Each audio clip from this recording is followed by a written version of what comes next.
Good morning, everyone. Welcome to the Rant Booth, exclusively on A2D Radio. I'm Rob Brankman. He's John Coyle. Brad Faust joining us again. We're sponsored by All Campus between 10th and 11th Street on the Ocean City Boardwalk. It's cold, but it's nice down there, Johnny. Go in there, Beautiful. get some hats, get some shirts, get some team cornhole sets, be an A2D member, get 20% off.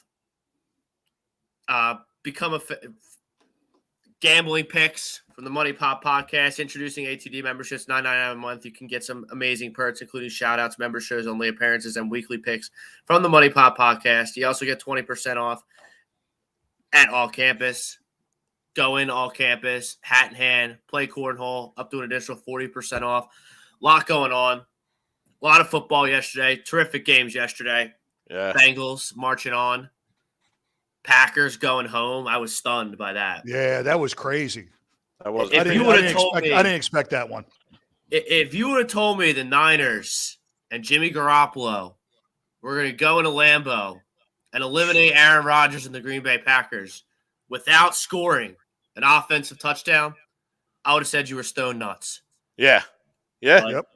We got 2 games yesterday. We got 2 games today. Some heavyweight Titan matchups today. Not that yesterday's weren't, but today's you got the GOAT, Stafford. And then you got, the GOAT versus Stafford. I thought you were calling Stafford the GOAT. Brady's the GOAT. Stafford, pretty good. Rams are pretty good. And then you got the super heavyweight matchup at 6:30, 6 o'clock. Bills, Chiefs. I think they're the 2 best team left. That game's going to be a lot of fun. But we're going to kick it off. We're a week removed from the massacre that was Super Wild Card Weekend. Philadelphia Eagles fall to the Tampa Bay Buccaneers 31-15. And I don't even think the score indicates that it was that close. It was an ass kicking. It was a massacre. Yeah. Jalen Hurts just was not up to snuff, period. And that's our poll. That brings us to our poll question today. Can Jalen Hurts develop into a franchise quarterback? I'll kick it to John.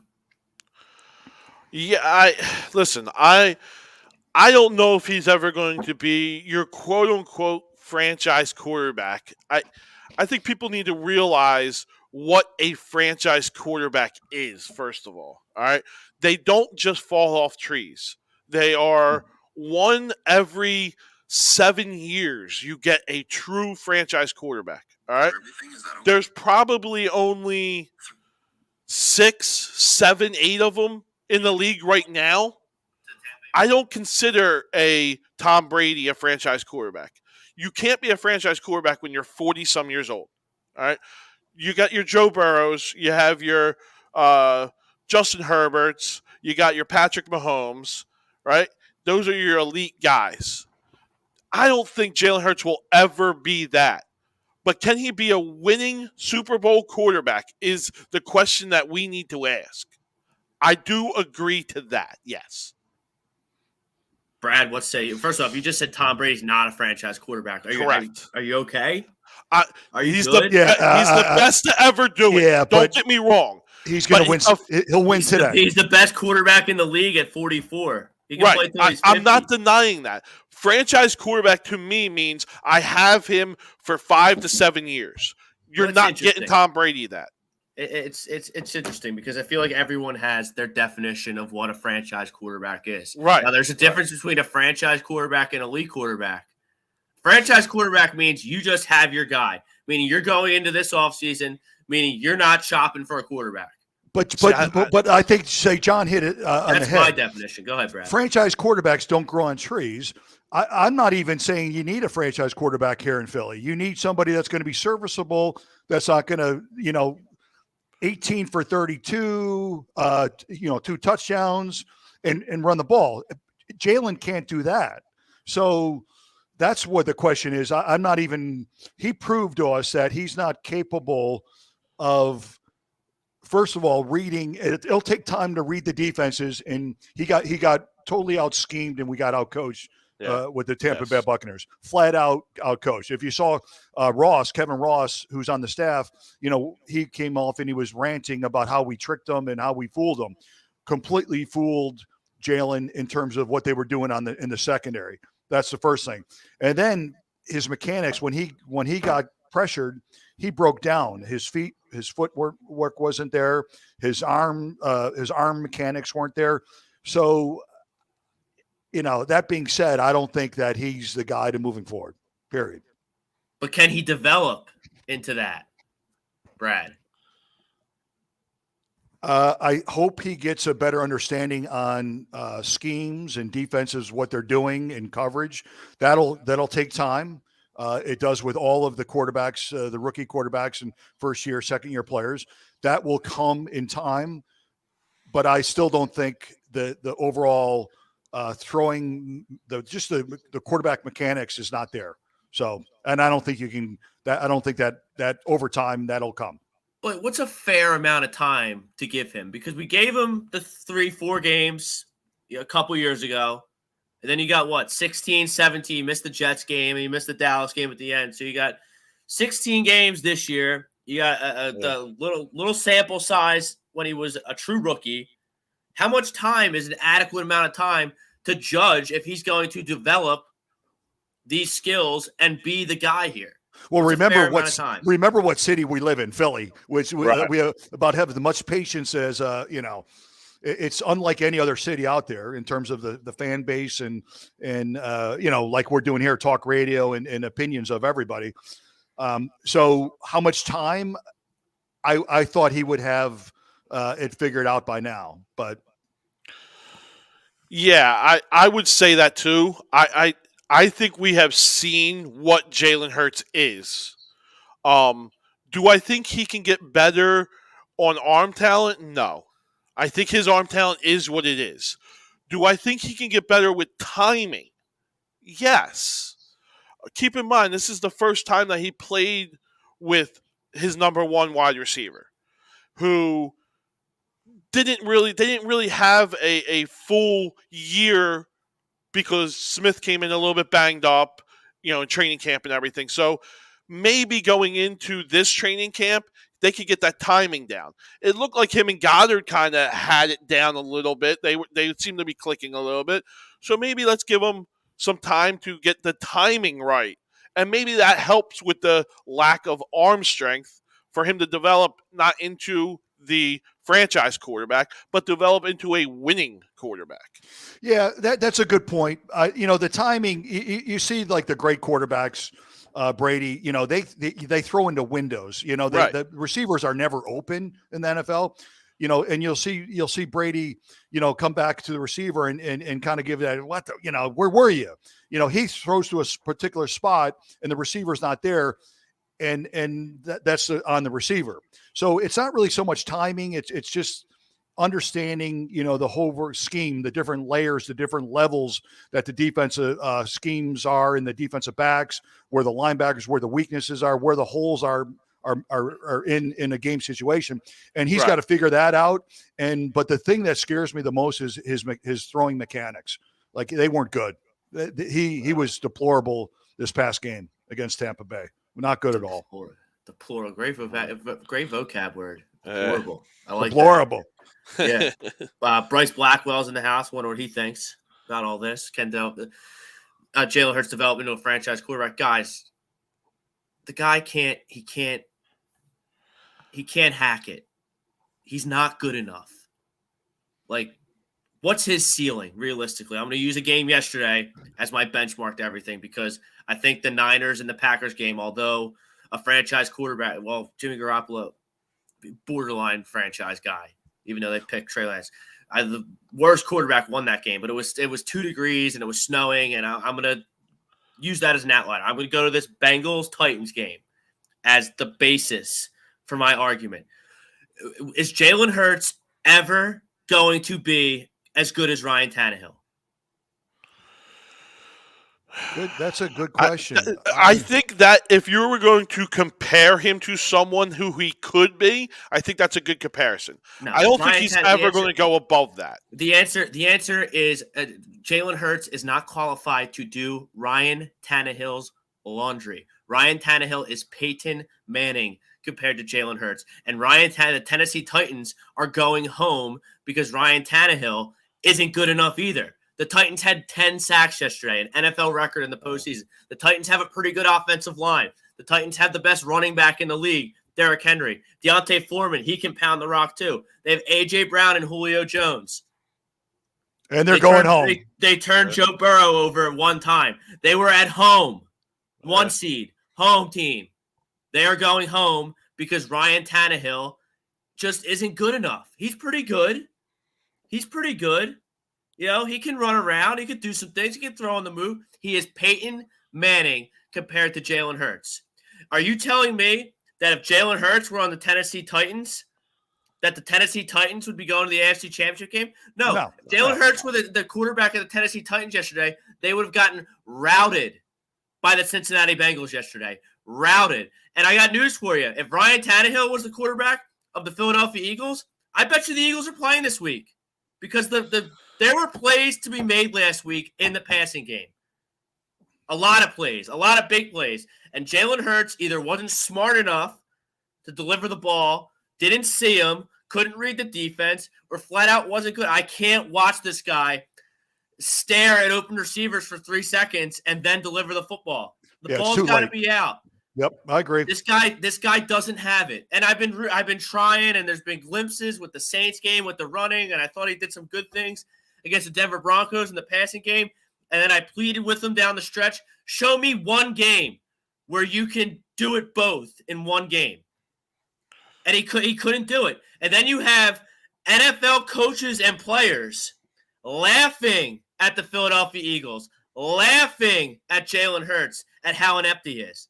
That's the part I can't get over. You're talking about the DB Kevin Ross when on the sidelines. Yeah. Kevin Ross, and it wasn't Todd Bowles. Maybe it was an assistant guy. I forget. It was Kevin. Yeah. Push him left. He can't read. Push him left. He can't read. That's embarrassing. And for Howie Rosman and Jeffrey Lurie and this Philadelphia Eagles organization to go into next year with an inept quarterback that has 0% chance to blossom into a franchise quarterback is irresponsible. You have the assets to do it. You have cap space. You have draft picks. You need to get your hands on the best possible quarterback you can and then figure out the rest. So that being said. I'm totally shifted. I was big time. Yeah, 100% shift. I did not expect this. 100% shift. That's a change of tune. So that being said, now with the draft capital they have, are you going to be one of those teams you're going to put all the money in, like the Seahawks with what they did with Russell? Right. So you put a bunch of money in him, and now everybody else is suffering. You can't go out and get the rush, that 9 technique, I'll that rush figure the it passer. out. Right. Yeah, I'm totally shifted. Okay. I'm totally shifted after watching the Titans Bengals game. I just laid it out for you. 15 and 16 I'm not trading 3 first-round picks for Russ, but I'm trading 2. I'm getting my hands on that's the crown jewel of the offseason right now is Russell Wilson. He's 32, he's 33. Look at these quarterbacks. Rodgers and Brady are two leading candidates for MVP. Well, let's just go after Rodgers then. Come on, right? Let's just go after him. I'm going to break it down because this is mainly what I want to talk about today. Was going and getting a new guy. What are you willing to give up, Rob, for Russ? Are you willing to give up all 3? No, 15 and 16. You're willing to give up your top 2 first rounders. Yeah. I still have 19, and then I still have 1 first-round pick, and then it's just a normal year. Let me ask you a question. Okay. Russell, on Seattle right now, he has a better running back. He has a way better weapons. He doesn't have a better running back. Yes, he does. And he doesn't have a better offensive line.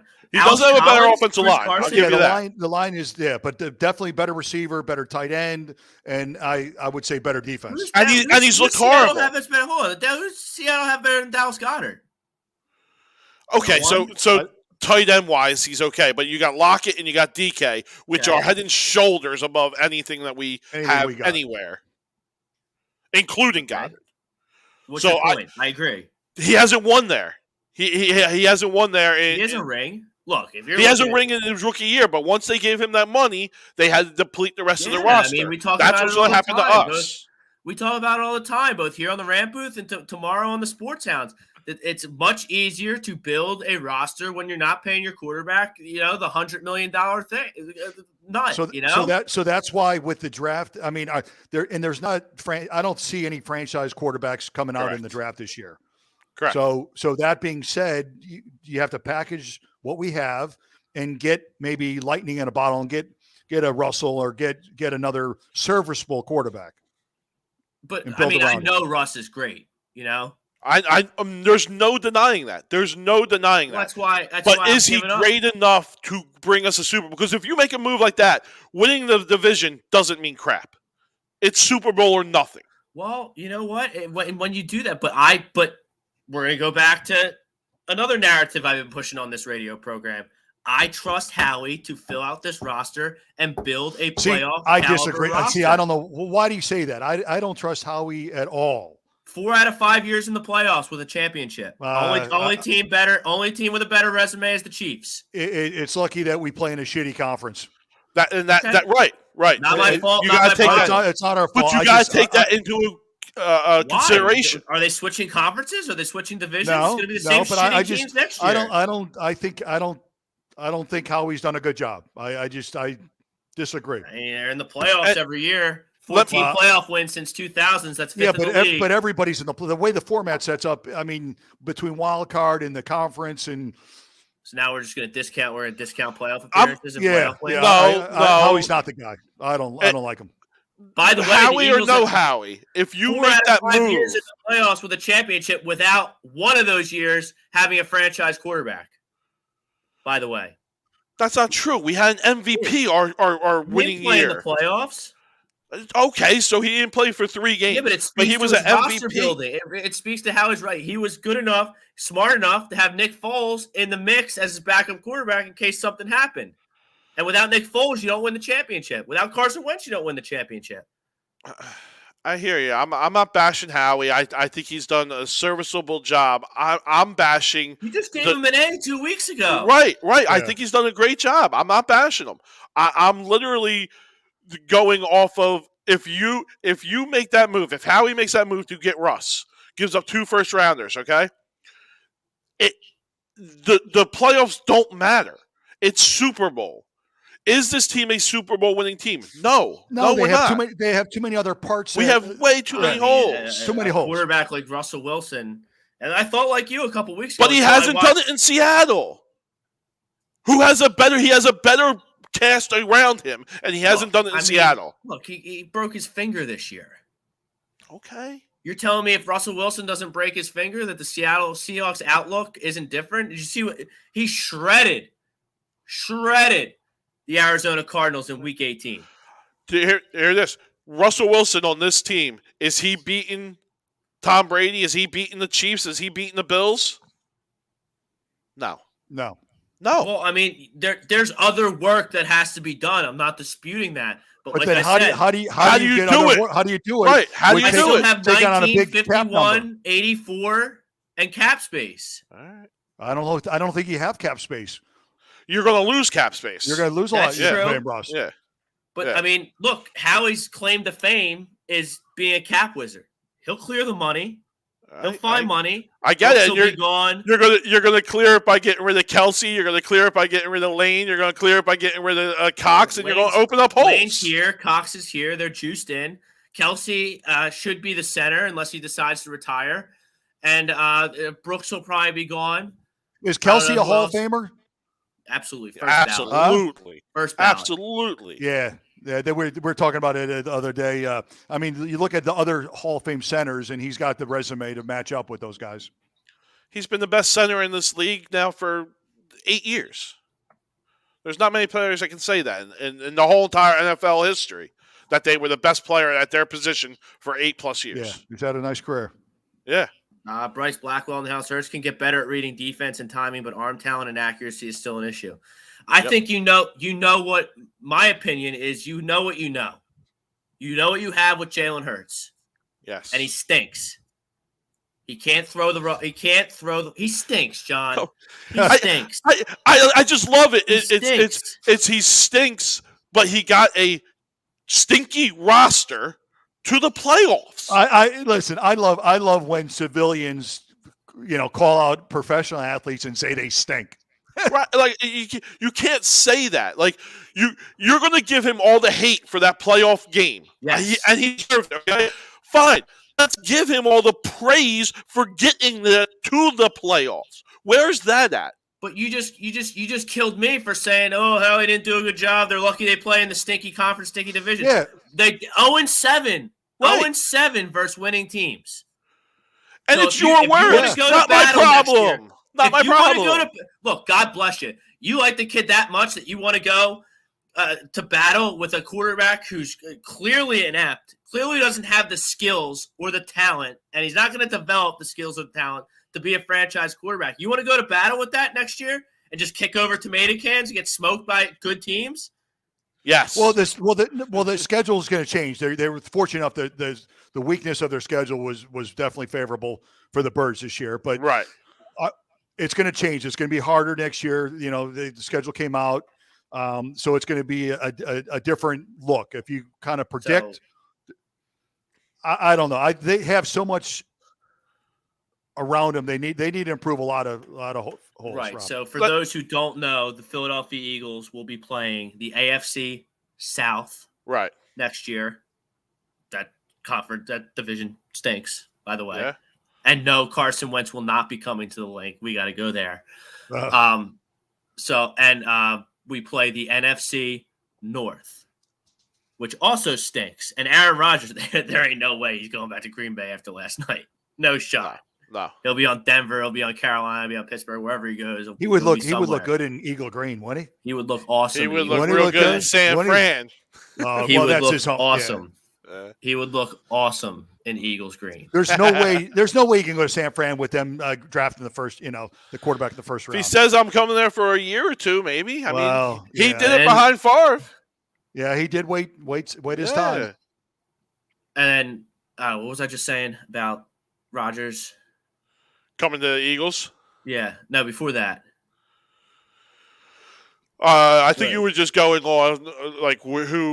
Who we're playing exactly. The schedule. Oh, right. Sorry, right. Brain fart. So then our second play, Eagles are going to play a second place schedule. So that's better than the last place schedule. So instead of playing the Jets and the Lions, we're going to have to play Arizona and Pittsburgh. Right. Which that's a break. That's a break in Pittsburgh because depends on who Pittsburgh gets. Yeah. You play Green Bay, and we don't know who their quarterback's going to be. And Minnesota stinks. The Lions stink. Who else is out there? The Bears stink. The Jaguars stink. Houston stinks. The Colts stink. The Colts don't stink, but unless they get a quarterback, I'm not scared of them at all. So it's the schedule's the schedule.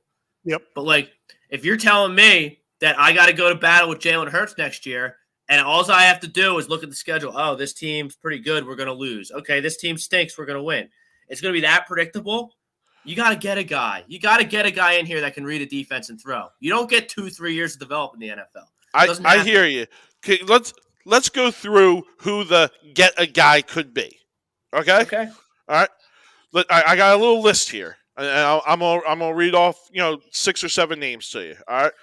Russ, we're all in agreement. Yes, we would take him, depending the price. Correct? Yes. Yeah. Okay. Aaron Rodgers, we 100% would take. Yes. Absolutely. All right. Then are you going Sam Darnold? No. He's probably the only guy on your list I think Jalen Hurts is better than. Sam Darnold stinks. Okay. Would you go Andy Dalton? No. No. I would. You would go Andy Dalton over? Okay. Yes. All right. Gardner Minshew? No. Gardner Minshew is going to be – I think Gardner Minshew is going to get traded. But I think they win the football. I think we win the football. We're way more competitive, and I don't know if we win or not, but we're way more competitive in that football game last week with Gardner Minshew at quarterback. All right. He's going to stand in the pocket. He's going to hit DeVonta Smith on a crossing route when he's wide open. The one where I think it was Quez ran like the skinny drag post where there's no safety there. All he has to do is lob it up and let Quez run under it because he's one of the fastest players in the league. And he just stands there and looks at him and then rolls out to the left. And he's not even good at rolling out to the left. He can't go left. And he rolls left, and that doesn't do anything with it. They and then force the him to go pick left before the half. Whole game. Yeah. If a player like DeVonta Smith has one iota of a step on his guy, and the safety is late, you just zing it in there. You zing it in. You don't stare at him for 5 seconds and then throw it. I get it. I hear makes those 3 throws. Andy Dalton probably makes 3 of those throws too, Brad. So, yeah. Andy Dalton's better than Jalen. I'm so off Jalen Hurts. Okay. The guy is just such a stiff and can't play. And I don't understand why some guys in this city with the fan base are adored for being average. Everyone thinks they're going to be turned into something great. And then good players just get crushed. I don't get it. Jalen Hurts sucks. He absolutely sucks. He can't be a franchise quarterback. He can't be your starter, and you have any aspirations of doing anything. Sorry. I've strung him along too long. I gave him chance after chance. And for his peers to be on the other sideline laughing at him. Right. Laughing at the Philadelphia Eagles. Yo, we're good, man. We don't got a chance. This guy, we're just going to do the same play every time, and this guy can't do a gosh darn thing about it. That's bad. That's embarrassing. Every time I hear that, I have the shirts in the store here. The Kelsey speech, the Super Bowl parade speech that he gave, how he bashed everyone.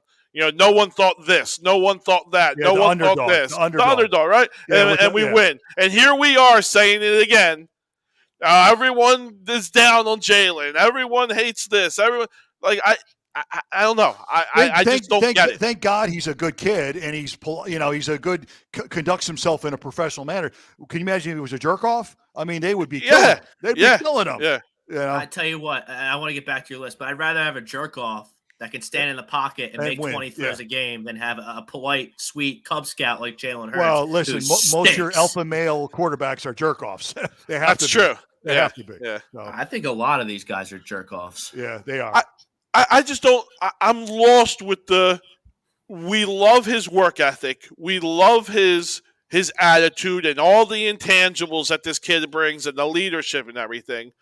Is that not a factor into being a starting quarterback in this league? Listen, he's not a franchise quarterback. Everyone needs to get off that word. It's not going to happen, all right? But is he a starter in this league? Well, I'm a nice guy. Like I'll show up to the facility every day. I'll go to practice. Well, yeah, I'll work hard. I'll work extra. Can I be the quarterback? No, because I can't hack it. The kid can't hack it. He can't. I'm sorry. And I want to like him because of all the things you just said, but he can't hack it. All right. I don't. I'm not giving up on him personally. I just can't do it. I mean, if you go to, I mean, there's 50% turnover in the NFL playoffs. 50%. So that means half the teams that made it this year ain't going to make it next year. Look at the Bengals. They were 5-12 or whatever they were. They're about to maybe go to the Super Bowl in the AFC Championship game. Half the teams that made it this year aren't going to make it next year. If you go to battle with Jalen Hurts as your quarterback next year, if he's your undisputed starter, you ain't making the playoffs next year. Well, we said Howie, that this year. Yeah, they gave him a ringing endorsement, so we'll see how true they are. I mean, Brad, you're around the sport even more than me and Johnny are. I mean, what's he gonna? What do you want? Howie Rosman to go up there in the press conference? So we're gonna trade for DK Metcalf. Then we're gonna trade up 15 and 16 to 10, and we're gonna take Kenny Pickett. And this is who's gonna be on the team next year, and this is who we're cutting. Like that's not gonna happen. No. But anyway, who else is on your list, John? So you go to the draft, right? Are you taking a Pickett? I need to defer. If you have the 15th pick, are you taking Pickett? If I don't have to trade anything, right? Like I'm not trading up for a quarterback. No, because there's no quarterback to trade up this year. I agree. If you're picking at 14, Kenny Pickett falls to you. Are you taking him? Yes. Yes, I would. Both of you, okay. Because he's Matt Corral? He'll be on a 5-year contract, a rookie contract, where you can build other pieces around the team and hopefully you catch lightning in a bottle. That's how you're going to win a championship. But I see Kenny Pickett. Kenny Pickett can move. Kenny Pickett is big. Kenny Pickett is strong. Kenny Pickett has a way better arm than Jalen Hurts. Kenny Pickett just has more tools to be a quarterback than Jalen Hurts. I get it. So did Marcus Russell. So did Ryan Lee. Well, I mean, John, you got to draft skill sets, though, John. You got to draft skill sets, and you got to work with the skill sets and and hope it works out. It's hard. Well, so this environment. So, okay, that being said, the skill set they come in, is this the coaching staff to develop a younger quarterback and groom him? Because that's not easy. It's not easy to do with these young kids coming in. Yeah, I believe in Nick. Okay. I believe in Nick Fine to do that. All right. Do you guys not? I mean, Nick's here. I thought he did a pretty good job. I mean, we just talked about how the roster stinks, and now Jalen Hurts wasn't really set up to succeed. But Nick Sirianni got him to the playoffs. Nick Sirianni made game plans week in and week out to hide Jalen Hurts' inadequacies by running the football. Yeah, and Brad just came. And Brad just came on earlier and started the show and said the very first thing: we got out coached. See, I don't agree with that. We got out-coached in this game. Yes, we did. Yeah, we did. Yes, we did. We got out-coached. It wasn't even close. We got out-schemed. There's no doubt about it. We got out-schemed because your quarterback didn't have a clue. Can't tell his ass from his elbow. Okay, but that's out-coached. That's scheming. That's on the coach. We got out-coached. You can scheme all you want if you have a quarterback who can't throw. There were plays to be made there. DeVonta Smith was schemed open. Goedert was schemed open. Quez Watkins was schemed open. The Bucs weren't going to let you run the football. Right. So they said, we're going to stop the run. We're going to force you to pass. We're going to force you to go to the left side, which you're not comfortable doing. And then we didn't counter and do something different. Thank you. We got out-coached. You didn't put your guy in the best situation to win. We really didn't. And then making adjustments at I don't think we made adjustments in the first, second quarter, and then definitely at halftime we got out-coached. And I think they pushed the panic button and they shit the bed. But I mean, okay, but if your quarterback can't throw, I don't know what you want Nick Sirianni to do. Then put him. He couldn't throw all year, though. Yeah, he couldn't throw all year. All the plays that are going to make. But you're not playing a defense like Tampa Bay. Yeah, but more screens, more easier routes to get him that comfort level, and they didn't. So we just flat out got out-coached, and he stunk, and we got out-coached. Yeah, nothing changed. Like we act like we came into the playoffs like we were the number one seed and we were rolling. Like nothing changed. We were what we were. We knew going into this game what we had to do. We talked about it for weeks. If we don't run the ball, we're going to lose. And didn't be the winning team all year. So yeah. I mean, there was no shock to anything that happened. So, the shock was the big shock was we were there. That was the shock. Okay, but you want to sit? You two want to sit here and tell me Nick Sirianni got out-coached when Jalen Hurts can't hit an open guy. He can't make a throw. I'm not buying that. I'm not buying. But the coaches, as a coach, professional coach, it's my job to put my guys in situations that they're going to be successful, offensive and defense. If I have personnel and my personnel matches up better than my opponent, I'm going to call plays in the schemes to make my guys successful. They didn't do that. Right. If you know they're forcing your guy left, and why not design a play to max protect right so he can roll right? Like that never happened. I never once saw that. But a lot of times Jalen Hurts has a clean pocket and gets scared and rolls out when he doesn't have to. That's his play style, but I do think over time you can learn to stay in the pocket and be a little bit more comfortable. That's a bad habit that 100% listen, going to be able to break. John, easily. If you haven't learned, you've been playing football since you were 6 years old, and you haven't learned that composure, you ain't learning. That's why Rob said. That's why I said. That's why you're so adamant that you turn the page with Jalen, because I don't think you can teach that. Okay. I mean, listen, you guys could be correct. I'm not saying that. I'm just not willing to go in with another unknown product, right? Or go in with a guy like a Sam Darnold or an Aaron Donald, who I know has never produced in this league. Let's get back some comments here. Bryce is in the house. He doesn't think Howie and Jeffrey want to wait and will move on this offseason, in my opinion. But if not, Hurts will be here one more year, and that's it. I can't do it. I can't have Jalen Hurts as my starting quarterback. Bill Middlebrook in the house. I'm giving all 3 first-round picks, Hurts and Sanders for Wilson and Metcalf. I mean, let's not get carried away here. Chill out there, guys. First off, Sanders is a free agent. You can't trade free agents. which I wouldn't bring Miles Sanders back. I would not bring him back for what money that he's going to demand or want. He's going to want too much money. There's nothing proprietary about Miles Sanders. No. He fumbles the football and gets hurt. He's not an elite runner and not an elite speed. He's not an elite pass catcher. I can find Miles Sanders in the 4th, 5th round of the draft, I feel like. So I'm not bringing him back. 3 first-round picks. I mean, look, give me 15 and 16 for Russ. If you're Russ, are you waiving the no trade clause to come here, or are you waiving to go that depends on the new deal he's going to sign with the Eagles if you do that. So, it's a trade and sign. You're saying? Yeah, a trade. Okay. He'd have to work something out to figure out the money right, and then his wife is his wife environment going to want to come to Philly? Right. Well, everyone. I'm just basing this. Everyone and their sister on Twitter is saying Russell Wilson is going to be on a new football team next year. Everyone and their sisters on Twitter saying he wants to come east because his wife has affairs in New York and the whole thing. I mean, Philadelphia, I'm not waiving a no-trade clause to go to the stinky Giants or the Jets. I think they got better weapons than the Eagles. Yeah, but what does Russ want to do life after football? Wants to leave. He wants to leave Seattle because of the offensive line, and he doesn't want to get hit. It would seem. So and come east. So you're going to go to the Giants? Jets? No, Jets have the young, obviously not that, but Pittsburgh's going to need a quarterback. Washington needs a quarterback. Those are the East Coast teams that need it. I don't know. Carolina.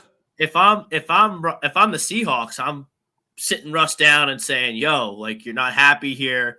We got to figure out how to get you happy because we have a franchise quarterback. And if you have a franchise quarterback and you get rid of a franchise quarterback, that's not how you win in this league. That's true.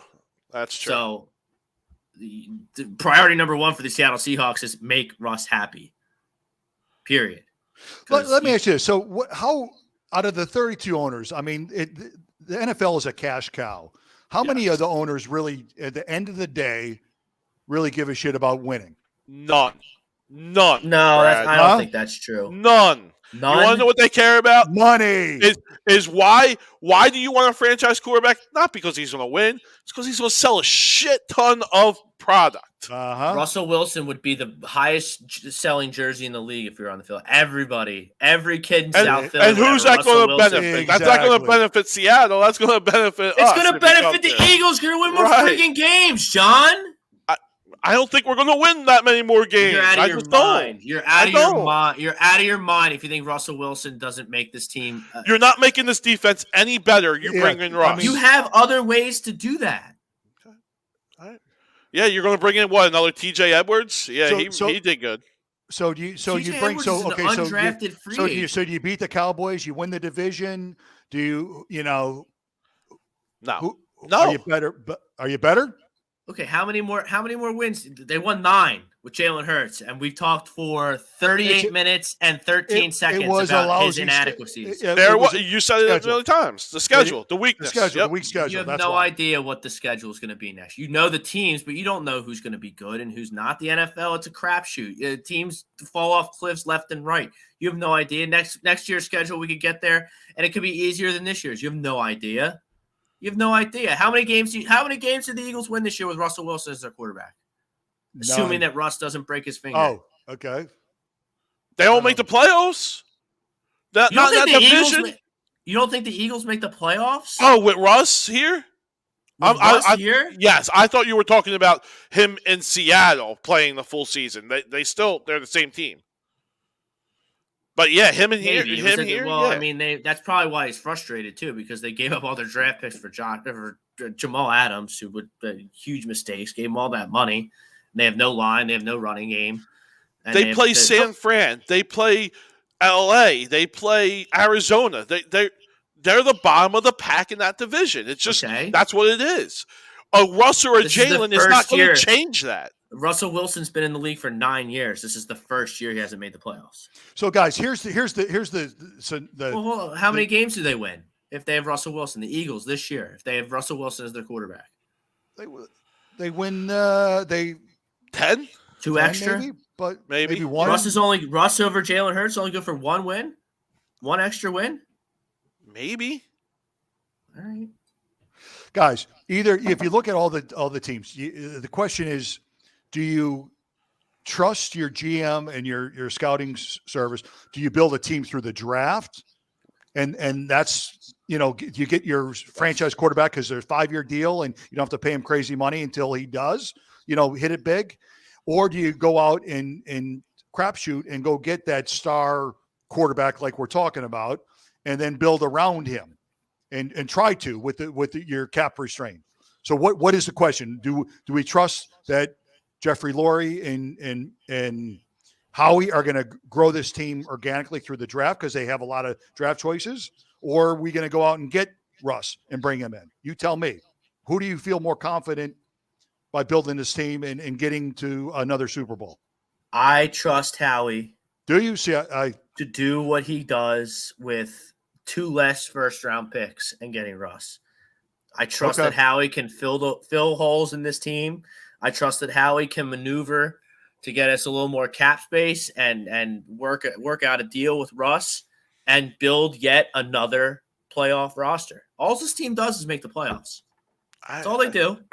I get it. I hear you. All they do is make the playoffs. And you're right in saying that. But Brad nailed it right on the head. It's the history has shown over the last 12, 15 years in this league, you have to win through the draft. You have to win through the draft. Yeah, you can't miss. You can't miss on your first 3 picks. You can't miss. Not only can you not miss, you have to have a rookie quarterback pretty much to win in this league. All right. It's very, very rare. We have Aaron Rodgers, who could go down as a top 5 quarterback all time in this league. 1 Super Bowl. 1. It's hard. All right. I hear you. It's hard. It's even harder when you give that guy $40 million. It's even harder. I couldn't agree with you more on that statement. Couldn't agree with you more. But like, I mean, Brad, I'll ask you because I'm happy with Howie.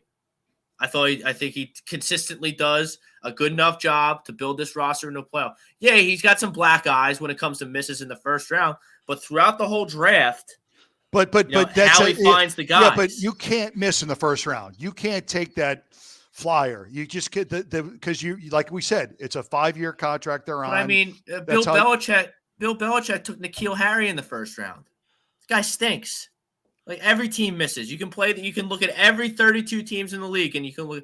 I mean, they miss. You're right. You're right.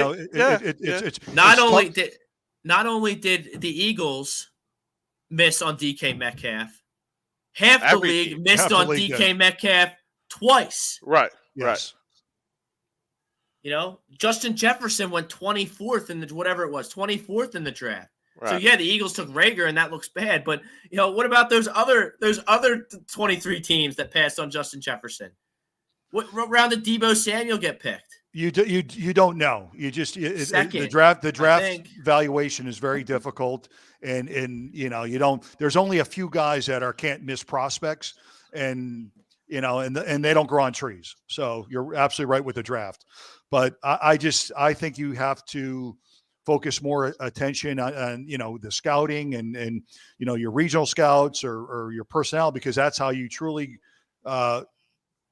grow and develop a playoff team and a championship team through the draft. Right. It has to be through the draft. Not only that, everyone knows the most important position in all of sports is an NFL quarterback. All right. That's a given. All right. But it has been shown over the last 15 years, a rookie quarterback is the ultimate best chance to winning a Super Bowl and constructing a full team. Now, if you want a franchise quarterback who is going to be here for 10 or 15 years, you're not ultimately in the business of winning Super Bowls anymore. You're in the business of being comfortable and knowing on Sunday when I go to watch a game, it's not going to be a blowout because I have my guy. All right? But to construct a full team with that $40 million lump sum is too hard. And then we're talking too. It's an anomaly because Brady took a pay cut. He took a lot of pay cuts. A lot of pay cuts because his wife's making $100 million a year, or it didn't mean much to him because he made his money. But that's a rarity because he could have gone on the open market way before that and not had the supporting cast around him. Yeah. The only other team I think that is you can say this about now, and we're going to start seeing it more and more when that contract hits, is going to be Patrick Mahomes. Yes. Right? Patrick Mahomes is going to maybe be the exception, but I don't think he's the exception for that. I think Andy Reid is the exception because he has built that roster just great through the draft. Look at all the picks that he has had that has been successful. Like that's all draft capital, which we have now. Why are we going to give that up on a roll of a dice to worsen our entire roster by getting one guy? And plus that one guy, plus you build it through the draft. Look at him. He's going crazy. I know. He's about to blow up. Yeah, but you got to be lucky. You got to stay healthy. The stars have to align. There's a lot of different variables to win a championship. There's no bigger mystery in all of sports than the NFL draft. Tom Brady went in the 6th round. These are just lottery picks, Powerball picks. And this guy, you could sit down with whoever, Kenny Pickett. Wow, Kenny Pickett's really nice. He's really smart. We went on the chalkboard with him. He knew what to do, this, that, and the other. Our coaches like him. He likes our playbook. Yeah, we're watching a film with Kenny Pickett. Wow, that was a good throw. Oh, that was a good throw too. Oh, look, then he just ran for 15 yards for a first down on a big 3rd down. Well, this guy looks great. Pass checks off all the boxes. Let's pick Kenny Pickett. And then he gets to the league and he stinks. So you want to talk about maybe. And first off, how do you get worse by adding Russell Wilson? How? That doesn't make any sense. I don't think you get worse, but I don't think you get better either. How? Because you're going to lose other spots. They're going to lose other spots. You're going to lose other spots. You're going to lose that you need the slot, another receiver, that linebacker, the rush safety, that you need. So you're going to lose other spots. But okay, well, I still have you have to 19. overcompensate for that. I still have pick 51, and I guess whatever, it's pick 84. And the Eagles always have extra picks in the late rounds of the draft. Always. You know? I hear you. It's just the percentages of those guys being impact players are just not there. I mean, look, we all thought it with the safety Wallace, right? Oh, he's an outstanding talent. He's going to be great. The dude can't even sniff the field. Yeah. Well, that's interesting. Right? That's interesting because great segue, John. You must be a radio professional or something. It looks as if Jonathon Gannon is about to get a head coaching job. How does that happen? I'm baffled by that. How does that? So I think so. Two things. So you have guys that just can't get a job, right? And then they have the Rooney Rule that you have to interview African Americans before you hire somebody, which I think is a good rule. But the Benjamins and some guys just aren't good interviewers. And these owners want you to come in with a PowerPoint presentation and give a blueprint roadmap of like a corporate, of your next 5 years. Yeah, no, they want a corporate presentation, and some of the guys they're football guys. They're could you imagine? Coaches. And they want that. And these young guys, like again, they're coming out doing that and like, oh, this guy's great. What do you mean this guy's great? Yeah. Look, guys, could you imagine like an old school guy like Parcells or Belichick going into an interview today? Well, get your PowerPoint presentation. Yeah, I mean, here's what I'm going to do. Here's what think about it. It's absolutely horrible. Anyway, my point being, where's he going to go? It sounds like Houston's in love with him. Yeah. Okay. I'm just saying. I mean, it's all speculation. Who knows what's going to happen? And I don't understand how Jonathon Gannon gets a job and D'Amico Ryans, who's now the defensive coordinator for the Niners, who just let up a touchdown on I think the opening drive last night, and then Aaron Rodgers looked lost for the rest of that football game. Absolutely lost, and he can't sniff an interview, and Jonathan Gannon's about to get a job. It doesn't make any sense. No, but I would love to be a fly on the wall when they go in and interview and some of the questions they ask and how they prep for an interview with the owner and the GM. And I just saw that the Giants are interviewing Dan Quinn for their job. Yeah, I saw that too. Dan Quinn? All the guys out there? What resume do they have to turn in to be like, oh yeah, this is great? Like his resume is horrible. But listen, Dan Quinn, he played base cover 2 in Seattle with Chancellor, Richard Sherman, Bobby Wagner. But listen, he's been there. He's established. He's established. He's been there. Okay. So he gets a second Sometimes chance. that works. See, the top 5 guys I would look at if I needed a head coach are all African American, and this is why I brought that up. But I don't know why they don't get looks. Maybe the Rooney Rule's not enough. Because you look at Bieniemy and Bieniemy's the one. How's he not head coach? Because Bieniemy, Todd Bowles, Byron Leftwich, Todd will get another job. Ryans. Todd got screwed with the Jets. He got that was a bad deal. That was a bad deal. I mean, I don't know why they don't get interviews jobs. They I think with what you call Andy's calling the plays still, so he doesn't get enough credit.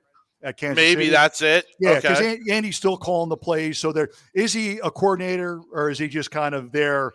We know Andy's calling. Is he just a figure? Yeah. Exactly. Is he a figure? Okay. I mean, Leftwich would be my guy. If I needed a coach right now, I would.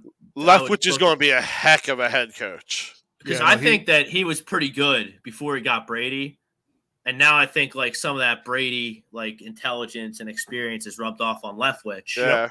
And I Flores think is the other one too. Like what? It sounds like he wants Watson to be his quarterback. It sounds like he basically. That's what it sounds like. Yeah. It sounds like he went into his post-season interview with the GM and the owner down there and said, "Look, I can't win with Tua. Right. You got to get me Deshaun Watson, or you should fire me." Yeah. And they told him to leave. Yeah. and that's another thing too. So if you're so these young guys, it's presenting to the GM. How am I going to coexist with a GM, and are we going to be on the same page? I mean, that's a whole different thing too.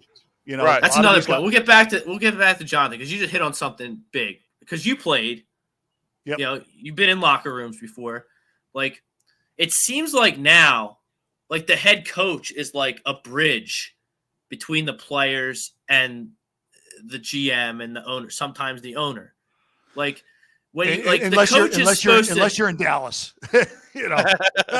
right? And there's some overbearing, but like, how much like when you were in the NFL and you were in the locker room, like, did you ever see the GM? No, did you ever talk to the GM? No, the GM would. I mean, in New York it was Steinberg, and then in Philly it was Gamble. Mm-hmm. So they never came around. There was no interaction with players. It was the coach. Were they at practice every day? Like no, I mean they wouldn't. They'd come out to practice every once in a while, but you would never see them. They were up in the office doing deals or working on contracts. Right. And the game has changed so much, but there wasn't the interaction like there is. And that's not like every organization. Some GMs are in the Ivy Tower and don't come around, and it's just that the player coach, and then the relationship with the player coach, and if you have issues, then the GM might come into Step play. in. Yeah, and then but with the agents too, with the sports agent, there's the buffer, like negotiating contracts with your second deal or your third contract with that organization. So the GM's having the conversation with your agent. You're not having that conversation directly with the GM. The other thing we were talking about before you got on, Rob, me and Brad. Mainly towards Harbaugh, who looks like he's going to be coming to the NFL. Now, I feel like he's a guy who wants to come in not only as a head coach, but he's going to want that reins and be the GM also. Is that going to be a thing moving forward now with these younger guys? They're going to want a little bit more power in the decision making. Well, they want that, because if I'm coming in again and I'm running a particular offense or defensive scheme, I need personnel to, like Parcells says, if I'm going to cook a dinner, I want to be able to buy the ingredients. Right. Right. So I want to have the ability to do that and have the say so. There's not many teams that you can do both that are good at it. That you can be the GM and the head coach. Right. And I don't think these young guys go in and want that. They don't have the credit. They don't have the credibility to do that. You know, you got. All right. If I'm a coach, though, I don't care if I'm first year head coach, never done it before, never called plays before. I don't care. Like I don't need final say, but I want to see that scouting table. Yeah, I want my voice to be heard. They all do. They all have a seat, but some are do they? You sure? Stronger than others or organizations. Yeah, that is an organizational thing, and that's going to be a lot of going into the coaching carousel that we have this year, which is crazy again this year. And like some organizations are run too, like this, you got the combine coming up in Indy, and then some coaches will go out. They have their scouting department, and then a coach will go out, like a offensive coordinator will go out, or a quarterback coach will go out and actually go to the pro day to see a quarterback. And so they obviously have some input in who they're going to draft, and if they can fit the skill set into our offensive scheme. So it all depends, how the organization is run. Michael, again, back to some comments here. Michael Irvin, arm talent is fine. Timing was his issue. Brink is still residing in Pennsylvania, and his taking is still deep down, blaming him for Wentz for leaving. Look, I'm off Wentz. Wentz is a loser. Wentz is a total loser. I'm so happy he's not on the Eagles anymore. Do I think that Carson Wentz is a better quarterback than Jalen Hurts? Yes, I do, but I'm done. I'm done dwelling on Carson Wentz not being here because Carson Wentz, his competitive, his brain is broken. Yeah, no, he's not. And I don't know if it gets to drafting a Division I AA player that didn't play in the level or the pressure, right? I'm a firm believer. If I'm going to draft somebody, I want somebody that played in front of 100,000 fans and playing for a national championship and kind of played national TV games. Yeah, and had that level. But all the skill set that Carson had, he didn't have the balls. We'll say he lost the locker room and didn't have that competitiveness. And then Michael, my man, if you want to sit here and tell me that Jalen Hurts' arm talent is fine, okay, God bless you, but you need to open up your eyes, son. Yeah, I'm a Jalen Hurts guy now, and I can't say that. It is not fine at all. It is not fine. He can make up for it, but he's got to be damn near perfect in every aspect if you're going to have a water pistol on your right shoulder. Hey, so think about this. I'll throw this question out to you. Think if Jalen, so his arm talent isn't like it was evident the last game, but can you imagine if he wasn't as mobile as he was to do some of the RPOs and things like that? We'd be really crucifying him then. He would be a high school quarterback. Yeah, he'd never get a look. Yeah, exactly. At least his athleticism is kind of compensates for lack of accuracy, but so that's an issue as well. And Michael Irvin, he thinks Hurts is going to be fine. Okay. He's checking us out on YouTube. If you're on YouTube, pound that like, hit that subscribe, turn those notifications on. We're here every Sunday at 11:30. I'll be on tomorrow with Brad Ryer at 7:30. Monday morning quarterback. Monday's big day on ATD Radio. We got Monday morning quarterback in that 5 o'clock range. We got me and Brad at Sports Hounds at 7:30, and then we got Jimmy and Evan round out the evening at 9:30. You'll have a lot to talk about. Lot to talk about. They like basketball there on the flight zone, and boy, I watched this. I almost put my foot through my TV the other night watching the Sixers. They suck. Oh, stop it! They're so bad. What is with you today? With the everyone sucks, everyone stinks. Everyone does suck. Listen, Rob, you need a hug, Rob. You need a hug. It looks like it. You need a hug. No, and I've been calm all week, and then we start to talk about I just can't cut it, and then the Sixers they can't cut it. You must have. And I watched the Flyers. Then I watched the Flyers, and they have had not one but 2 11-game losing streaks in the same season. It's terrible. Yeah, the Flyers are a joke. But I want to mainly stick on the Eagles. I don't want to talk anything. Michael Irvin. Next week we'll move on. Michael Irvin, this is hilarious. Dude is just emotional. Hurts with a better team around him. Finally, a second year of an offense will be good. Your mouth to God's ears, man. He doesn't I hope have so the tools. too. Yeah, listen. He doesn't have the tools to get it done at the professional level, period. I don't think Jalen Hurts is going to end up being the guy that brings the Super Bowl here. Don't get me wrong, all right? I just don't think it's going to be a Sam Darnold, even a Russ, a Jimmy G. I don't think those guys are going to do it either. Now, if you're talking if you could get me an Aaron Rodgers or you could get me a Deshaun Watson, I'm all in. I'm all in. I'll trade all three. So you have Russell Wilson a step below? Of course. Deshaun, I think most people would, right? I think they're all right there. That's the same tier. Jalen Hurts was the reason why we were in the playoffs to begin with. That's totally false. Sirianni. But that's not false. It is false. No, Nick Sirianni and him changing his offensive philosophy halfway through the season, which coaches don't do in this league, by the way. Right. Every coach wants to do it their way and fit the square peg in the round hole. Nick Sirianni didn't do that. He adopted a run-first offense to fit Jalen Hurts' skill set and hide Jalen Hurts and fool people like Michael Irving, checking us out on YouTube, that Jalen Hurts is a good quarterback and they can be something in this league. But you have to say this, Rob. You have to, for all the negative that you are giving him, you have to give him the positive too. What's positive? He's a nice guy and he can run? He led this team to the playoffs. It's the most important position in all of sports. You have to give. He deserves credit. You can't overlook exactly, John. You can't overlook the leadership ability, and they play for him. They play hard. Yes. For him. And unlike they didn't do that for Carson, they quit on him because so they did play hard for him, and he's got that intangible. Like I said, he may not take us to the promised land, which I don't think he can.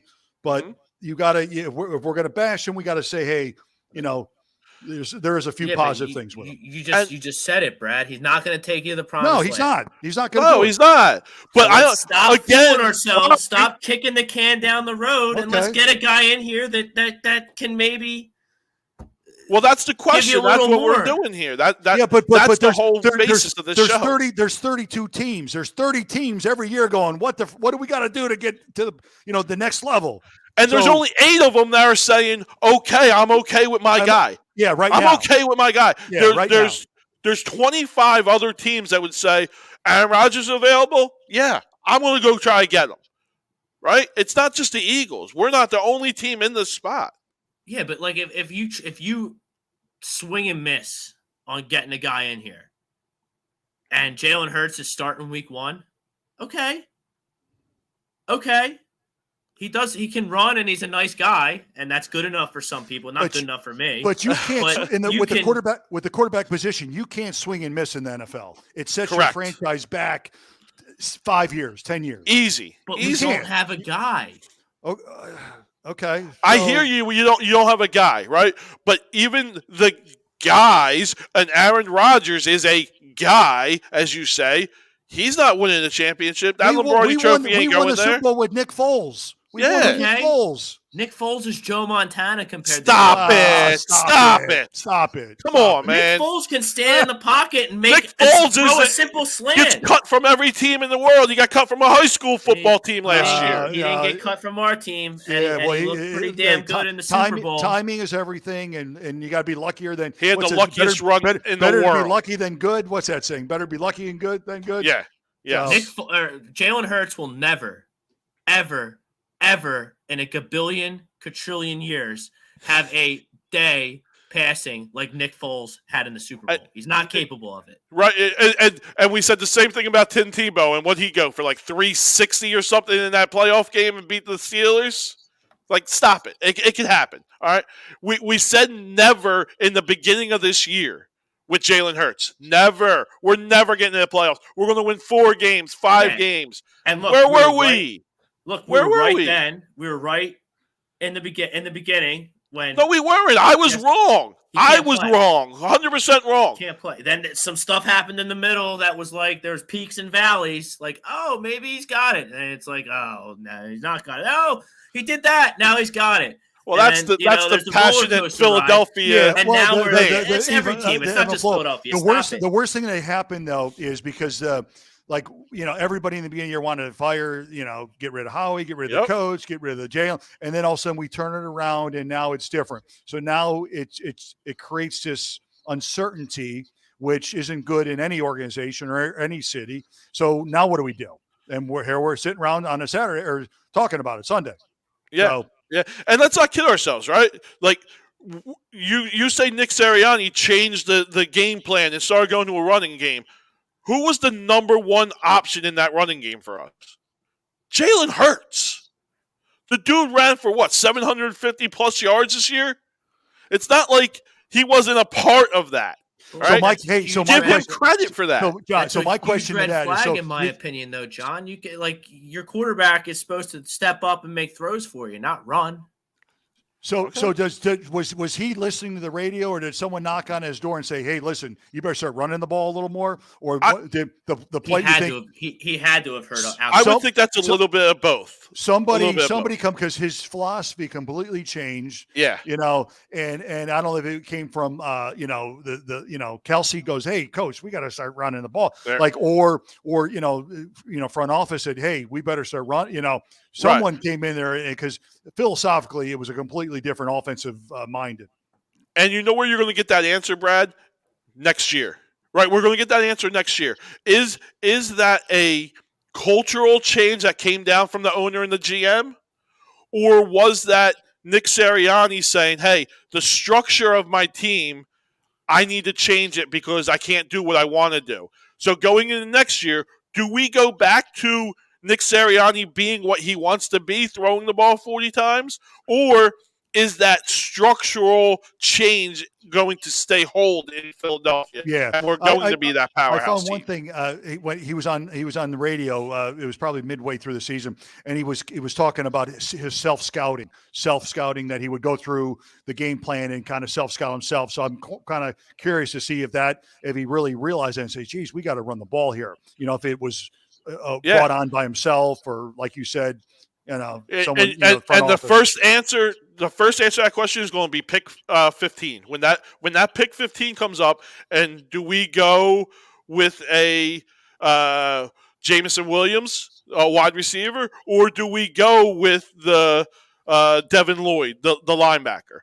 That's where we're going to get the first answer to that question. Yep, I agree. Greg Malakovic, what's up, fellas? He disagrees with the poll, so Greg doesn't think Jalen Hurts can develop into a franchise quarterback. He is what he is, and he's not very good.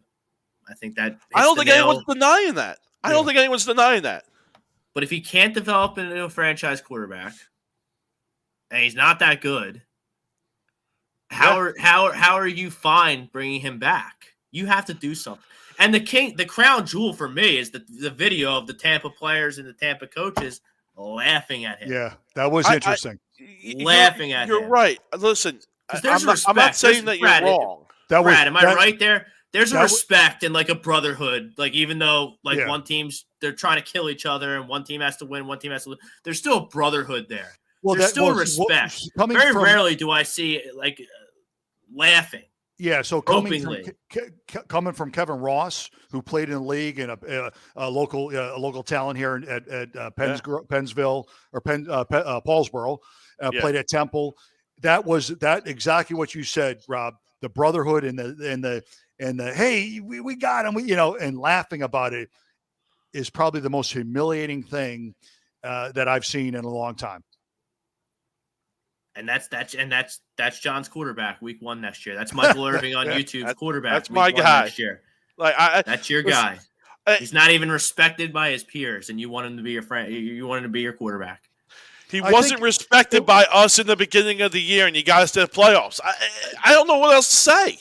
John, let's forget about us because I don't know what the hell I'm talking about. I could maybe throw a ball 40 yards if I really stretch it, really get the chicken wing going. 40 yards maybe, which might be further than Jalen Hurts, by the way. Just saying. He's got a water pistol. Listen, back I don't there. think it's so much respect. I think it's when they put the game plan together and they break film down and they say, okay, here's what we're going to do. Here's where he has problems. We're going to force him to go to his left. He rolls out pretty good to the right. Right. Throwing, when he rolls out to the right, he completes his pass percentage is 70%. When he rolls to the left, it's only 22%. So all those numbers are done. And I think the plan they put in was we're going to disguise things, we're going to confuse them. And then when it came to fruition, his excitement was so, I see what we did. We could, and it was so, and you saw that in his face and his enthusiasm. Right. And that's what happened. And it was like, yeah, we did, everything we put in, it was right. And as a coach, to put a game plan in that works and that the players can see it, you see it, it's fun. And that's what it makes it feels like you won the game. Yeah, and that's right? As a coach, and that's you what won the game. That's what we saw on, from a viewer, that's what we saw on the camera. And that's what it was. Trush, he's on YouTube. You build around Hurts, go heavy on offense this offseason. If he doesn't improve passing wise, then you move on to a new quarterback. And we'll have the pieces in place to do that. Yeah. My problem with that strategy is, like, I have Rodgers potentially available. I have Watson potentially available. I have Wilson potentially available. I have Derek Carr potentially available. Garoppolo is going to be a new team, and we can debate Garoppolo all day long. I said all he got 36-15 as a starter, and all he does is win playoff games. So, like, that was what on the Sports Hounds last week. I threw out two scenarios because I was pissed off that Jalen Hurts did bad, and I was disappointed that the Eagles got blown out because I didn't think they could win, but I thought they would show up. If Kenny Pickett's there at 15, I'm taking him. No trades, no nothing. And if 51 rolls around and I'm hitting up San Francisco and saying, hey, I'll give you 51 for Jimmy G. What do you think? You spent all this on all this capital on Trey Lance. Like, Jimmy G's days are numbered there in San Francisco. I think that's pretty obvious. I'm giving 51 for Jimmy G.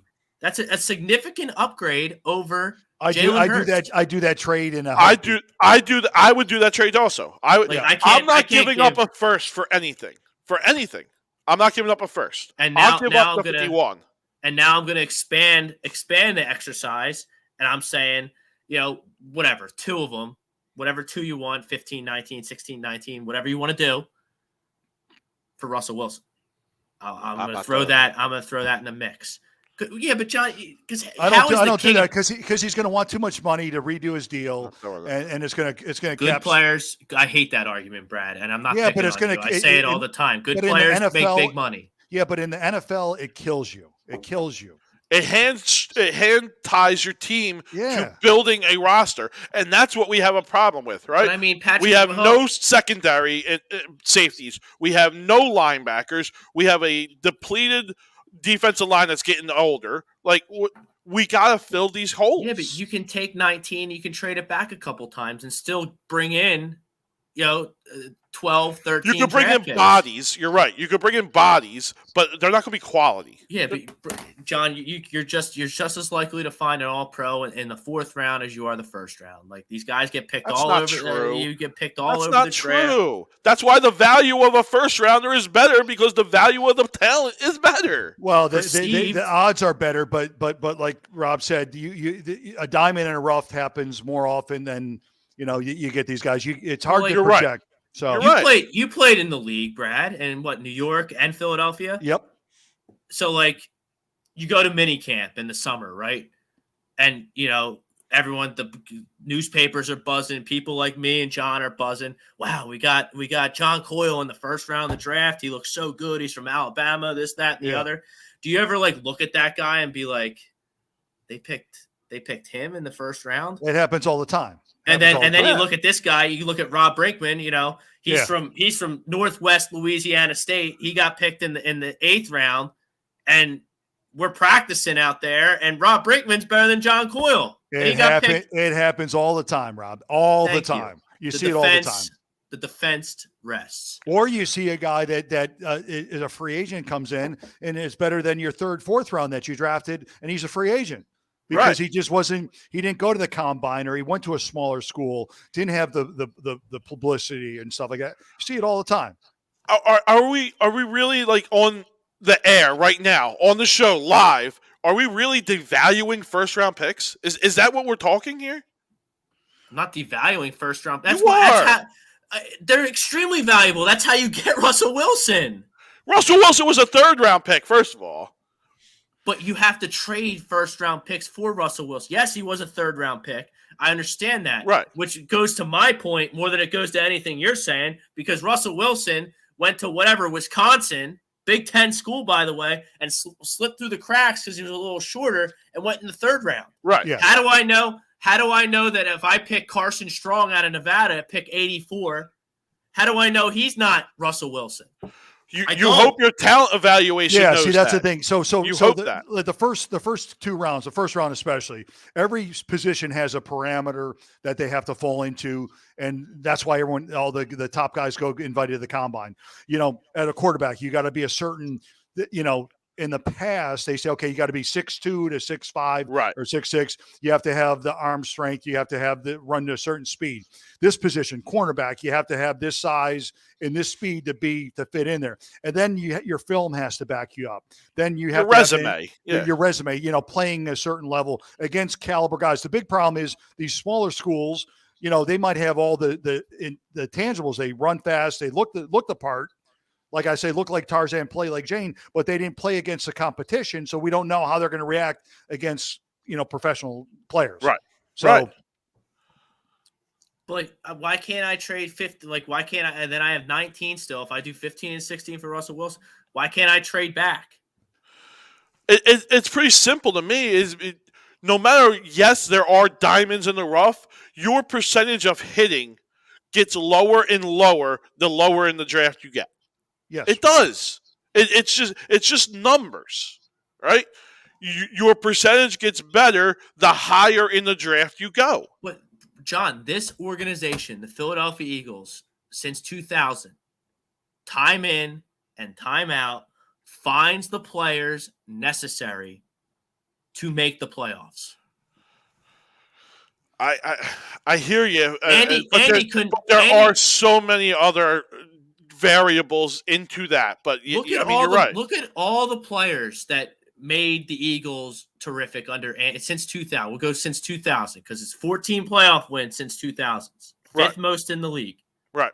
Dallas only has 3, by the way. 3. Nick Foles has more playoff wins than the Dallas Cowboys in the last 25 years, and we just said how he stinks. He also has. Sorry, I had to get a little the same Super Bowls as Aaron Rodgers, but look at it. I mean, we picked Freddie Mitchell over Reggie Wayne. Freddie Mitchell, Freddie X. Freddie X. Danny Watkins, a 28-year-old fireman, was a first-round pick under Andy Reid. Yeah, but you know who wasn't a first-round pick under Andy Reid? Brian Westbrook. Yeah. Guys like that, Kelsey. All these guys. Pretty much every interior lineman we've had. Listen, the NFL draft is it's hit or miss. It's a crapshoot, and that's why the organizations, like the coaches and the GMs got to work together in the scouting department. So then why are we so obsessed with, if it's such a crapshoot, why is everyone so against trading 2 picks for an established, no doubt about it, franchise guy? Well, because then you run into cap issues financially.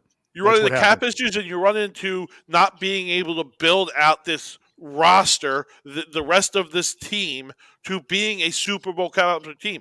You're not trading for Russ. You're not trading for Rodgers or anyone else without the mindset of Super Bowl or bust. That's it. Once you make that trade, it's Super Bowl bust. And they need a bunch of help. They need a bunch of help on defense too. They need a ton of help on defense. They need a lot of help on defense.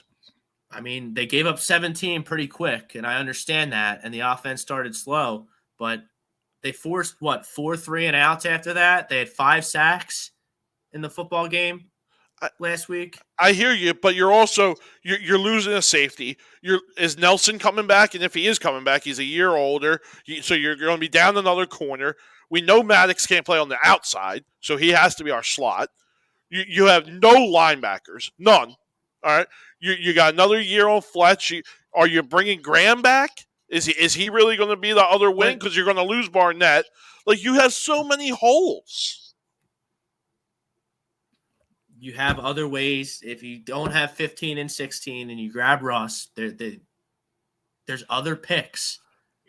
There's other picks. You're right. I just don't think getting a Russell Wilson he's going to be able to carry you enough to fill in those holes. That's all I'm saying. I can't do it. I can't have after that video, and that's really like that's sticking in your craw. I keep bringing it up, but that's like, you know, you do the ebbs and flows of the season. Oh my gosh, it looks like he can be the quarterback. Then no, he's not. He goes up to the Meadowlands, and then he's not the franchise quarterback. And then I watch him. But you believe in Nick Sirianni. You believe in this coaching staff. I do. So all seasons say we know who we are. So that video, two things. It's embarrassing, but as a coach, and if I'm Jeffrey Lurie and I'm looking at that, I have a problem with that because we got out-coached. Like not only was it the quarterback, but it's a slant on our game plan. But if I'm Nick Sirianni, that's my whole rebuttal is that video. This is why I can't coach the way I want to coach. Because of number one in green, because he can't throw the football. Well, he doesn't have the arm talent. You got to coach. You got to coach him up. Then. Defense. Well, then you got to put him in situations that are. You said it yourself on this very program. There's only so much you can do with them. You are what you are at this point. Yeah, you are what you are, and what you were is a playoff team. Now, can you build on that? Not you don't need. Building does not mean getting rid of and negatively changing your roster. That's not building. Well, the worst thing is building your roster. The worst thing that happened to him was making the playoffs in a shitty schedule. Yes, it was. So the worst, they should have not made the playoffs because then they would have took a closer look at their whole organization. It would have made the decision a lot easier if we won 5 games. Yes. Now everyone can be on board and say, let's get rid of Jalen. Yeah. Let's change this up. Let's fix it all. But now it's like, we did this with him. We're close. Right. Look, anyone that thinks the Eagles are close to winning a championship, 6:30 this afternoon, the Chiefs and the Bills are going to play. Right. Yep. You go watch them play those two behemoths. Yeah. Mahomes and Allen play quarterback. And you want to sit there and tell me that Jalen Hurts is anywhere close to that, has a chance of developing into that? Because, I don't need to see that. I want to see Mahomes 2 years into his contract, okay, his big money deal, and I want to see when they pay Josh Allen what that franchise is going to look like. Josh Allen. When it goes into effect. All right, he's still under his rookie deal. Next year, does it go into effect or the following year? Whatever year it goes into effect. He's on a 5-year. Right, so he's got 2 more years left on his rookie deal. All right, then let me see. All right, you can't do that with a Russell Wilson and Aaron Rodgers. You can't build a great team with that cap on the quarterback. So, like the owner went without a quarterback. Yeah, but it's funny. The owners wanted a hard cap, like any others. You know, they argued for a hard cap. The NFLPA says, no, we don't want a hard cap. It's unconstitutional. And then, they're like, shit, only if I had more money, I can get more players. So I can get a better team. Right. So the bottom line is they don't give a shit. They just want to make money. They just want to make money.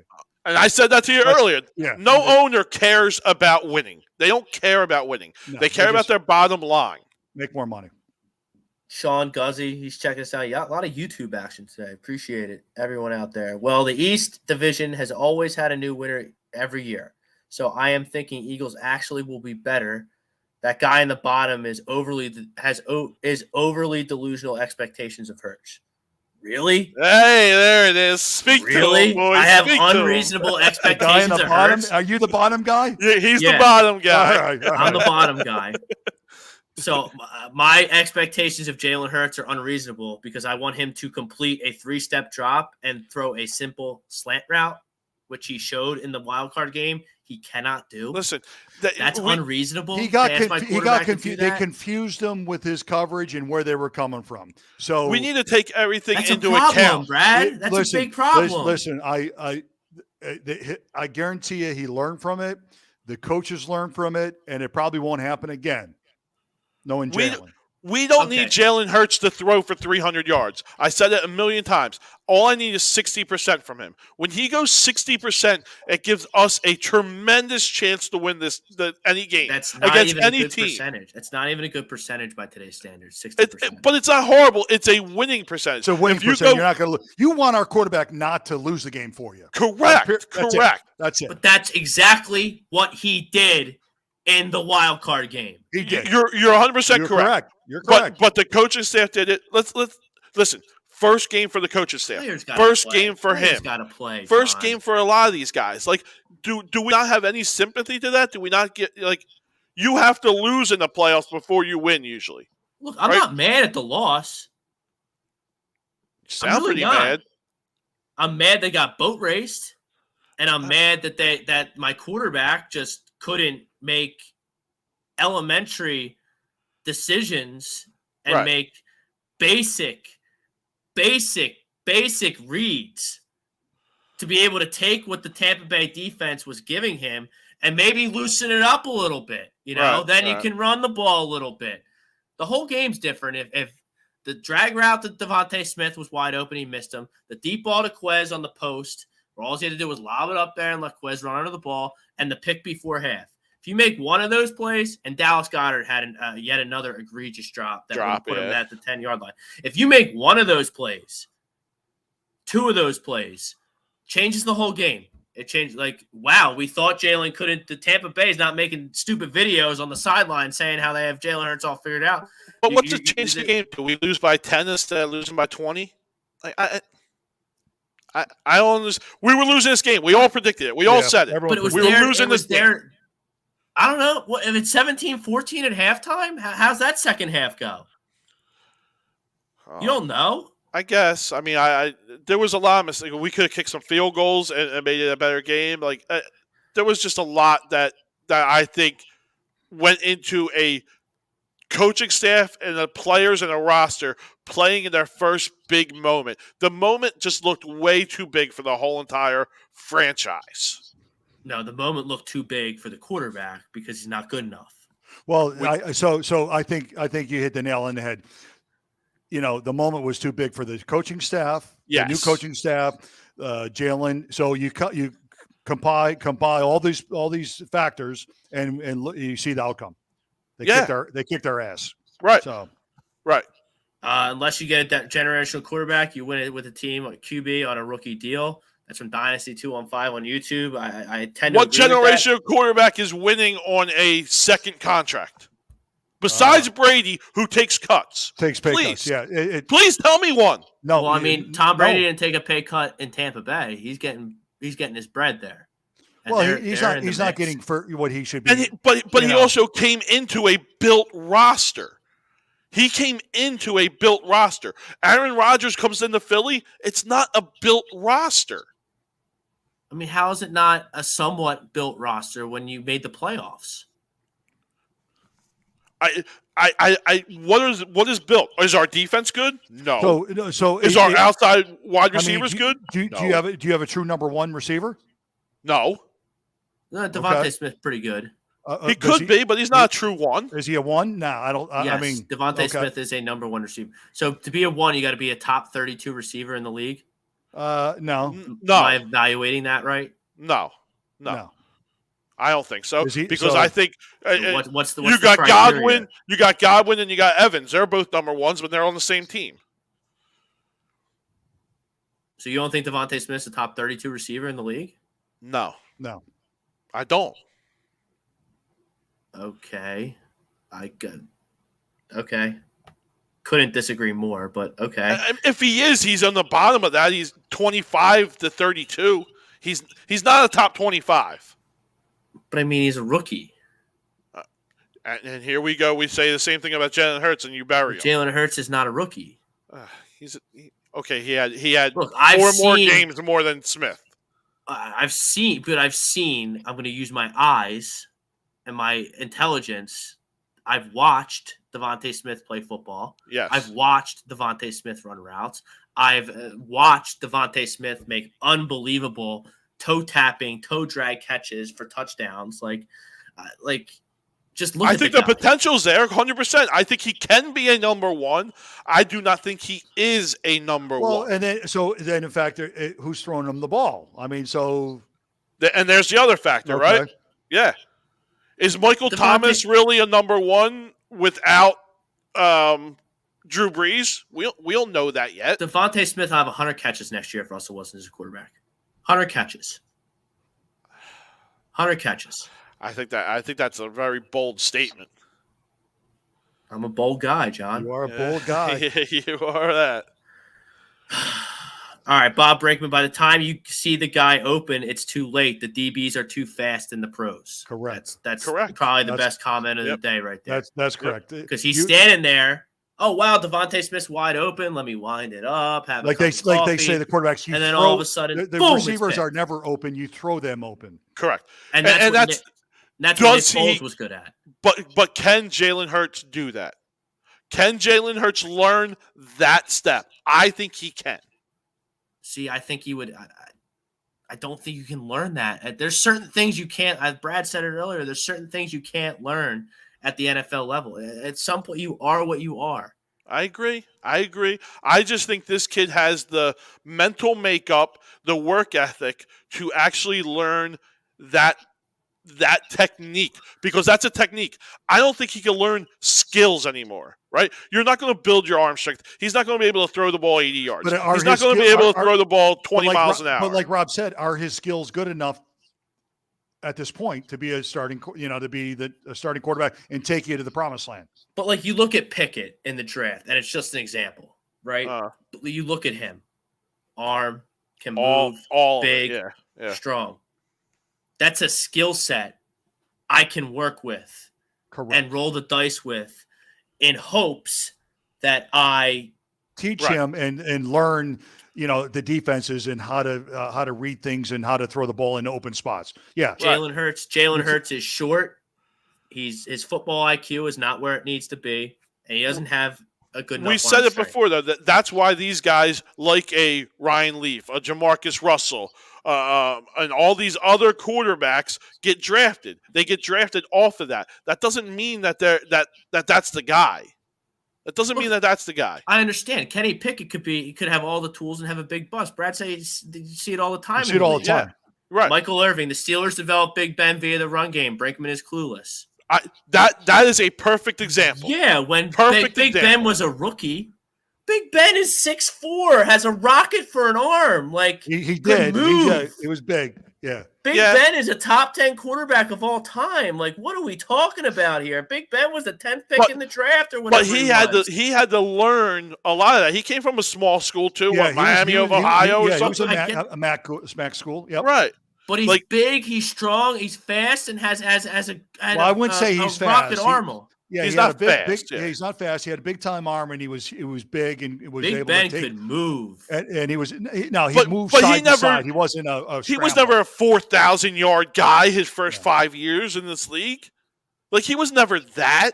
He was a Jerome Bennis guy. He should have retired 2 years ago. So you think, but this goes back. You're drafting a skill set. You look at Big Ben's skill set come out of Miami of Ohio, and you're right.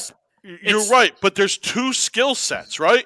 To make a great quarterback, there's two skill sets. There's the talent. There's the eye test with the size, the arm strength, the speed, all that, and then there's the intangibles. All right, you have to have them both to be successful in this league.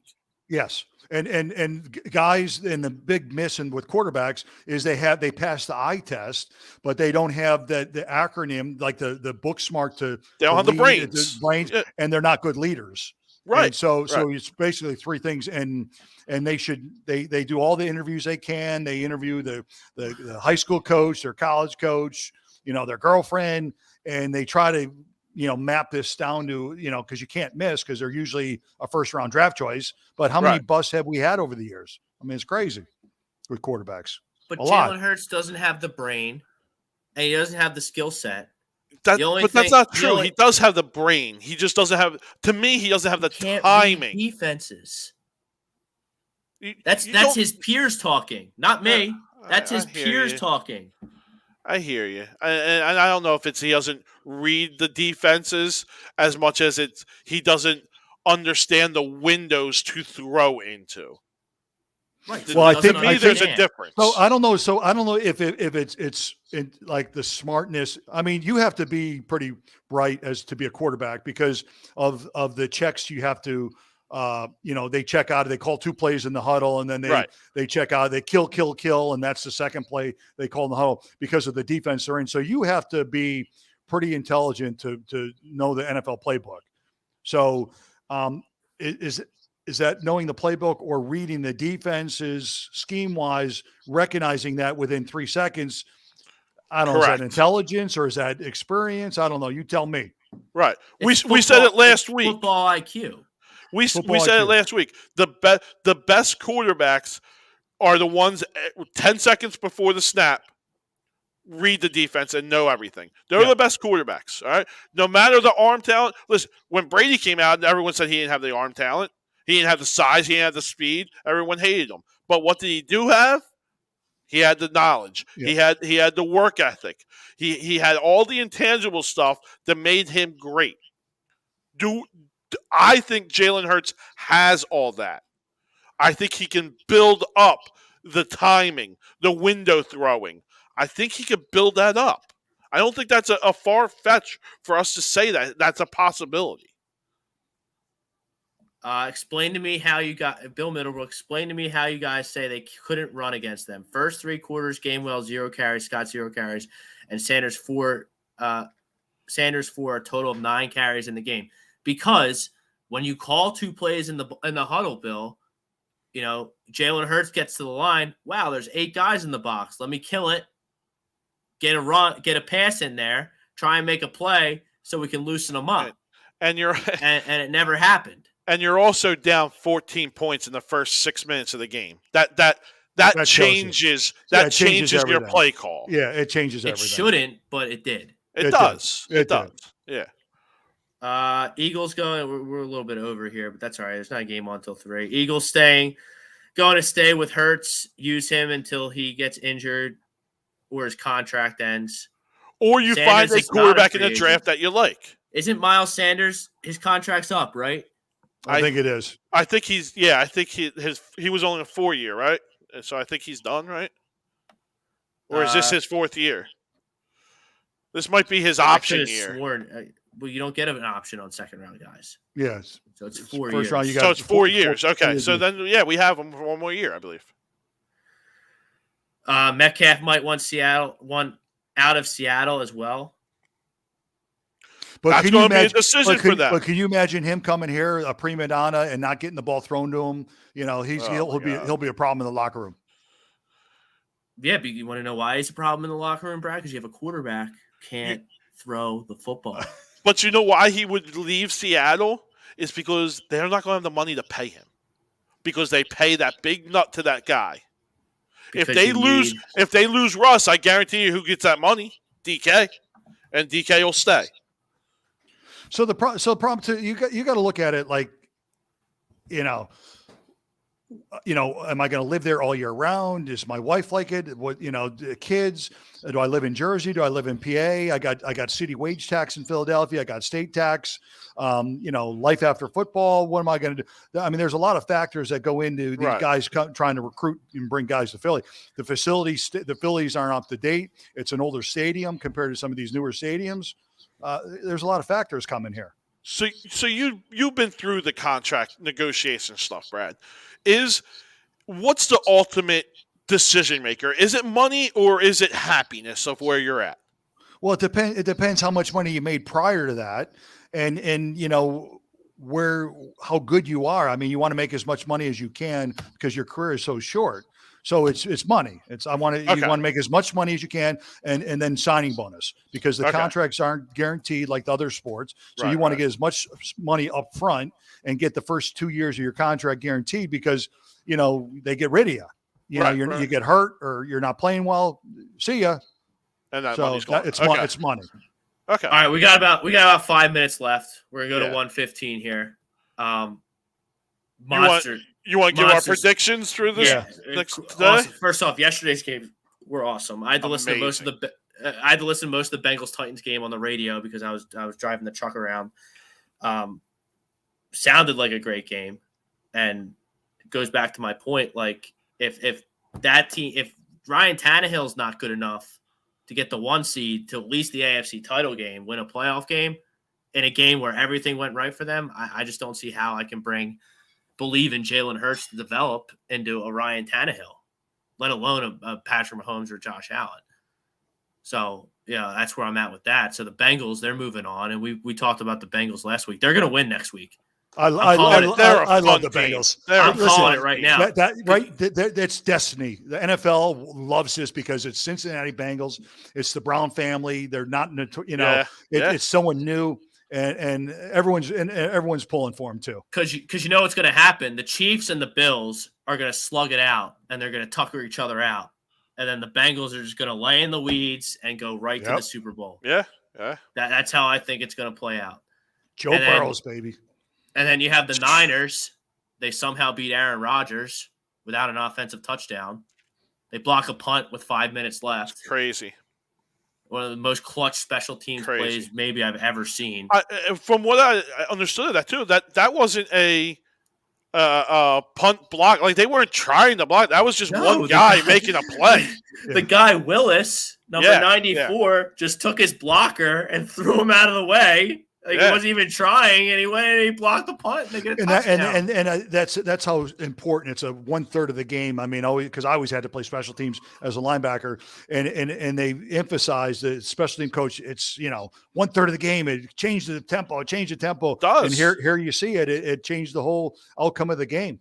Did you ever block a punt, Brad?